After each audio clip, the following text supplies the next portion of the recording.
Yo, welcome back kembali lagi di channel Atoa Hayato. Bagaimana kabar nakama sekalian? Semoga selalu baik-baik saja.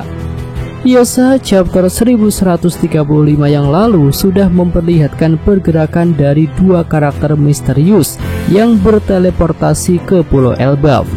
Mereka berdua adalah kembarannya Sans dan seorang rekan wanitanya. Di chapter 1135 ini, wanita itu juga sudah menggunakan kemampuannya untuk menyerang salah satu penjaga di kastil raja.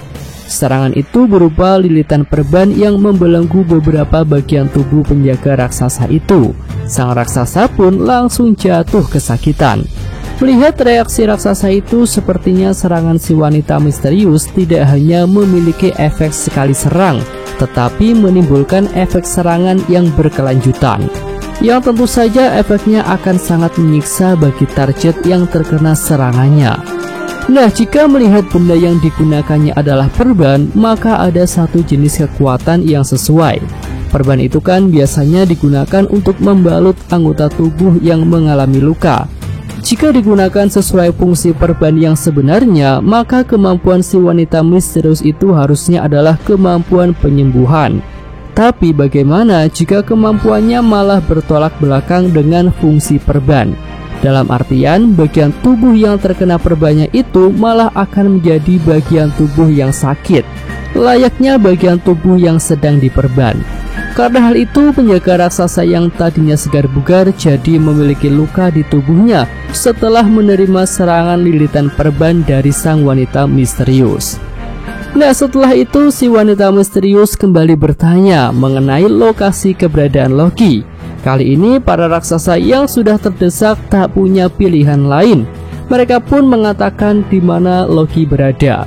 Nah, tujuan kedua utusan pemerintah dunia itu sepertinya tidak datang untuk membebaskan Loki ataupun melakukan hal-hal yang akan menguntungkan pangeran terkutuk itu. Karena tentu jika tujuan mereka adalah untuk membebaskan Loki, maka akan lebih efektif untuk mencari kunci Borgo Loki saja. Lalu fakta bahwa mereka tidak tahu keberadaan Loki itu sudah membuktikan bahwa mereka juga tidak tahu jika Loki sedang terikat tak berdaya di dunia bawah Elbaf. Nah, karena tujuan mereka tidak untuk membebaskan Loki, maka tujuan yang tersisa adalah untuk menghabisi pangeran Elbaf itu. Hal ini tentu sangat masuk akal ya, mengingat Loki juga merupakan buronan pemerintah dunia yang memiliki bounty spesial sebesar 2,6 miliar berry. Tentu menghabisi Loki adalah hal yang sangat wajar. Terlebih lagi jika pihak pemerintah dunia punya rencana khusus untuk menyerang Pulau Elbaf. Ya, kedatangan dua orang yang bisa kita sebut sebagai anggota dari Kesatria Suci itu bisa menjadi awal dari invasi besar-besaran ke Pulau Elbaf. Untuk alasannya tentu tak perlu dipertanyakan. Kelompok topi jerami yang sudah berhasil mengacau di Egghead dan juga sudah membuat Vegapunk mengungkapkan beberapa misteri abad kekosongan adalah ancaman yang sangat besar. Jadi rasanya pemerintah dunia harus segera melakukan tindakan untuk menghabisi kelompok topi jerami yang kabur ke Pulau Elbaf. Di sini pemerintah dunia sudah belajar banyak dari kegagalan besar operasi penangkapan di Pulau Egghead. Saat itu mereka datang dengan banyak kapal dan juga banyak pasukan untuk melakukan pengepungan. Tapi hasilnya nihil. Mereka malah bisa dikatakan sudah kalah telak di Pulau Egghead. Nah, berdasarkan hal itu, pemerintah dunia melakukan cara lain untuk operasi penyerangan ke Pulau Elbaf, yaitu operasi pelemahan dan gerilya. Ya, di sini dua anggota Ksatria Suci itu bisa mentargetkan Loki sebagai mangsa pertama mereka yang akan dihabisi.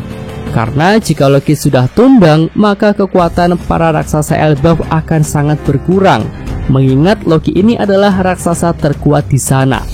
Lalu kekosongan posisi Raja Elbaf juga bisa menjadi salah satu pertimbangan yang sesuai untuk melakukan penyerangan. Nah, scene selanjutnya bisa menunjukkan lokasi keberadaan Loki. Di sini Pangeran Elbaf itu bisa merasakan kedatangan dua sosok misterius karena Loki memiliki Ken Bonsoku Haki yang baik. Bukti dari kemampuan Ken Bonsoku Hakinya yang baik itu adalah dia bisa menghindari serangan Cheer for Luffy walaupun dengan mata tertutup. Dan bahkan serangan Cheer for Luffy itu dilancarkan dari jarak yang cukup dekat.